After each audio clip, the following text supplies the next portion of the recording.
સાંભળ ને માં મેલડી, જો માં તારે લેવું જ હોય ને તો એક ગાય અમારું બધું સુખ લઈ લે, પણ આમ ધીમે ધીમે દુઃખ ન દે માં, નથી સહન થતું.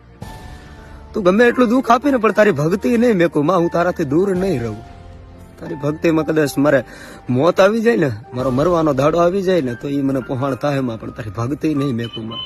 મને હાલતા ચાલતા ઉઠતા બેઠતા બસ તું જ દેખાય છે માં, તારા સિવાય બીજું કઈ દેખાતું નથી. તું પ્રાણ છો, તું જીવ છો માં, તું છે ને અમારો ગઢપણનો ઠેકો બની માં, તારા સિવાય અમારું કોણ છે માં.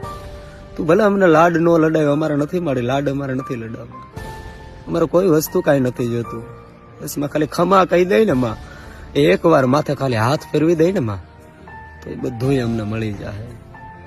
હૃદયના ભાવથી માડી તારો હાકલો સાંભળવા માટે છે ને માં, આ રુદિયો કાયમિકના માટે રાહ જોવે છે કે ક્યારે અમારી ભગવતી અમને હાકલો દે.